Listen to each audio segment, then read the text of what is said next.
tu fais partie aussi d'une communauté, parce qu'il y a une communauté de ça, les true crime, puis tu sais, il y a des Reddit puis des affaires. Puis je t'ai déjà entendu parler que tu faisais partie d'une communauté de ça, puis que vous travaillez. Ah, on a un appel. Ah, on a un appel, c'est bien excitant. C'est qui?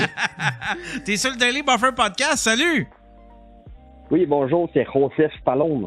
Joseph Stallone! C'est lui qui avait posé la question. Peux-tu parler plus fort? On t'entend presque pas. Ouais, excuse-moi, c'est moi qui ai posé la question pour Jenny tantôt, mais c'est pas ça ma question, là. Je voulais demander parce que là, Bob, il parle de Ricardo. Ah!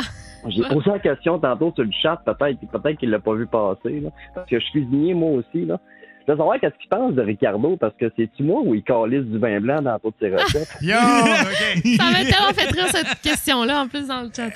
Ricardo, là, c'est comment je pourrais dire ça? C'est le Marlon Brando de la cuisine au Québec. Okay? C'est non, mais dans le parrain, là, tu sais, c'est lui. Il faut, d'ailleurs, pour faire un show de TV en cuisine, il faut que tu aies embrassé la bague à Ricardo avant de pouvoir là, être en onde. Et ça, tous les postes confondus. Écoute, Ricardo, là, je vais t'expliquer ça même. C'est un gars qui a commencé quand moi, j'étais cuisinier. OK? Et comme toi, j'ai travaillé extrêmement fort en cuisine. Et je vois ce gars-là à la télé qui incarne aucunement le cuisinier professionnel, selon moi. Qui a tellement l'air détendu puis il n'y a pas de cheveux blancs. Ah non, mais ceci étant dit...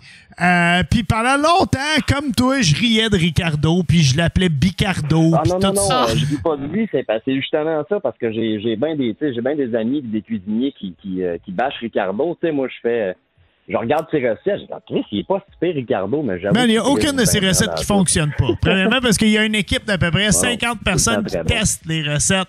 Pour lui, quand moi-même, je prends des recettes de Ricardo, là. C'est fail-proof, ça va tout le temps réussir. Tu sais, puis c'est vrai, je veux dire, si tu vas sur mon site web, des fois, il y a des recettes que j'ai écrit, j'étais chaud en 2008 quand j'ai mis ça sur le site. Ça se peut qu'elle marche pas, la recette. J'ai pas la même équipe que lui. Mais ceci étant dit, moi, chapeau pour tout ce que Ricardo a accompli, pour vrai. Là, je veux dire, c'est une belle histoire de succès au Québec. Ouais. Puis souvent, moi-même, je me retrouve dans ce pattern-là de vouloir rabaisser quelqu'un qui a plus de succès que moi. Il chaîne beaucoup, hein, tu sais, le monde le chaîne, Ricardo, ça n'a pas de sens. Oui, mais c'est... Il est efféminé un peu. Ça revient peut-être, parce que c'est énorme. C'est un empire, Ricardo. C'est malade. C'est les croque-potes, les air fryers, toutes les bebelles. C'est un vignoble en Afrique. C'est une chaîne complète. C'est une émission aux États-Unis. J'achète des moi, puis je trouve qu'ils vont aussi bien que les Victorinox. Absolument. Écoute, puis je trouve ça, c'est bien dit ce que tu viens de dire là, pour vrai, parce que il y a, même si c'est gigantesque son empire, il y a main prise sur tout. Lui puis sa femme, c'est eux qui décident. Puis il y a rien qui fait de cheap.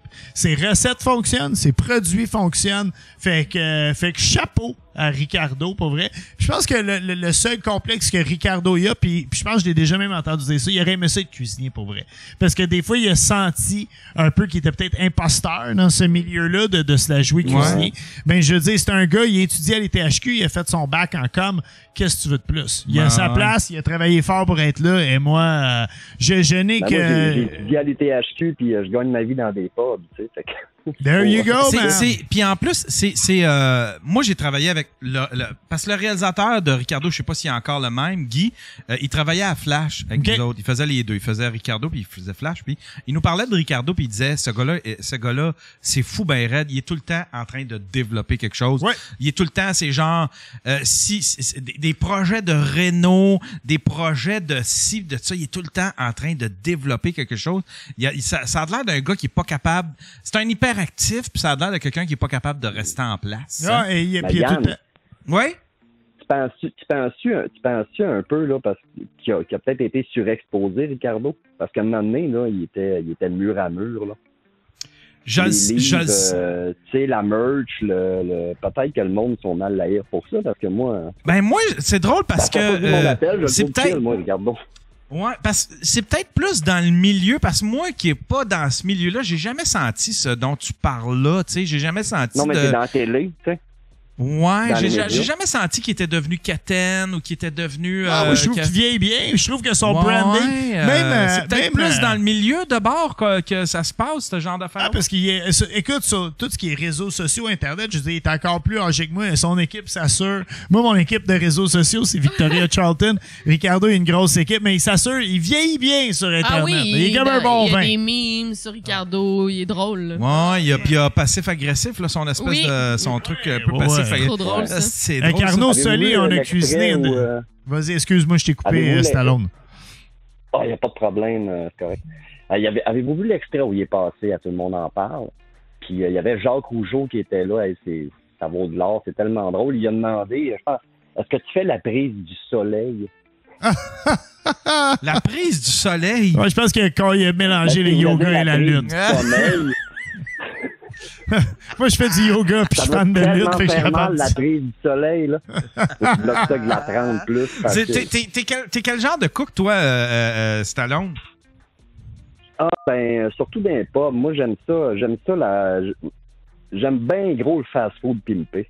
Yeah! Tu travailles où, Stallone? J'ai travaillé, j'ai fait un bout au Gros Luxe, puis là, moi, j'habite en région, là, fait que j'ai été, on avait un pub, à un moment donné, ça a fermé parce que les régions, avec la COVID, ça en mangeait une volée, là. Mais là, je travaille pas en cuisine, je me réoriente, là, mais chez nous, j'ai 4 fumoirs, là, faut que j'arrête parce que sinon ma femme va me voir. Là, Stallone, quand est-ce que je te vois à 3-2-1 barbecue? Là? Quand est-ce que tu t'inscris? Inscris-toi à 3-2-1 barbecue. Je voulais m'inscrire, mais j'ai dit, j'ai-tu le level, tu sais, parce que souvent, c'est facile d'avoir l'air d'un cave d'une émission, hein. Ouais, mais nous autres, en tout cas, c'est une différente sorte de show. On essaie de tout le temps bien faire paraître les participants. Mais écoute, je te lance l'invitation. Si tu veux passer, écris-moi en DM. Si on va arranger ça. Je vais t'écrire en privé, sauf que moi, je cuisine rien qu'au charbon. Le propane, je veux rien savoir de ça. C'est bien correct. On a juste un barbecue au propane sur le plateau. Mais écris-moi en DM sur Instagram, puis on checkera comment on peut arranger ça. Hey, merci. On va faire ça. Merci. Merci d'avoir appelé. Merci à toi, man. C'est gros, hein? C'est-tu quelque chose... tu sais, quand tu regardes Ricardo, c'est-tu quelque chose qui t'inspire, ce genre de... Non. Parce que c'est gros, c'est énorme. Mais j'ai pas le fief entrepreneurial que ce gars-là il a. Je l'ai juste pas. Je veux dire, moi, je pense que Ricardo, il est bien dans ses affaires. Moi, je suis bien dans les miennes. J'en demande. Moi, écoute, j'ai plafonné quand j'ai fait mon premier livre de cuisine. Tu sais, quand j'ai sorti mon premier livre il y a 15 ans. Non, mais je pensais, je veux dire, dans la ligne que je m'étais imaginé de moi-même dans ma vie future. Je pensais pas que j'étais pas faire des livres de cuisine un jour puis à faire qu'est-ce que je fais là. Puis, fait que pour moi, j'ai tout le temps dit, quand tu sais, le premier livre de cuisine, c'est là. Le reste, c'est juste du bonus pour moi. Puis là, je veux dire, je vis j'en demande pas plus. J'ai la meilleure blonde, j'ai un bel appart, mon fils, il est en santé, j'ai un chien le fun, j'ai une carrière qui me stimule au bout, puis j'ai le temps d'avoir des temps libres.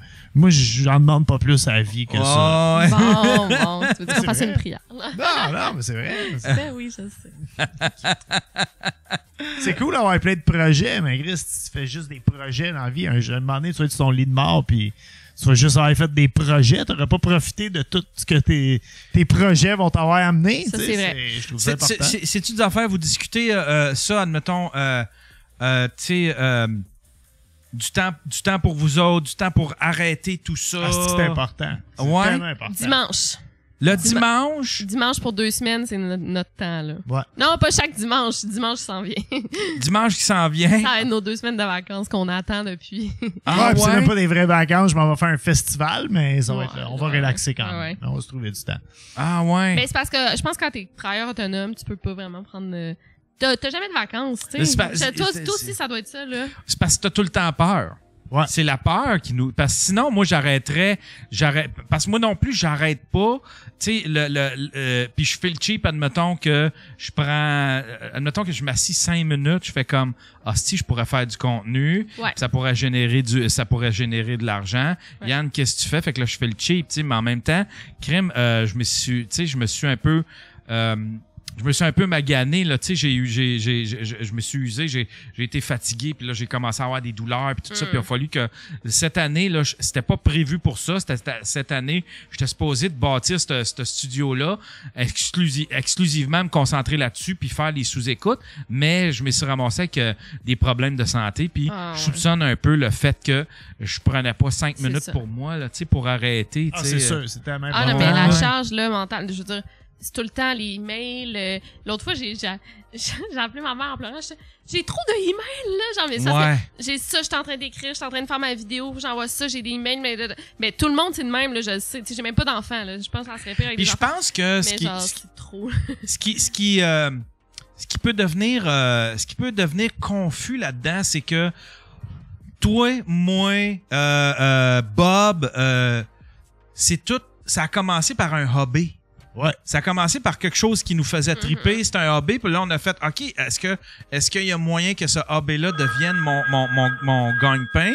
Puis là, fait que c'est confus. Tandis que quand t'as une job, quand quelqu'un t'engage, là, tu le sais que c'est une job. Fait que tu le sais quand est-ce, tu sais, je prends une pause. Tandis que quand tu prends tes pauses pour faire du contenu, là, ça devient confus, là.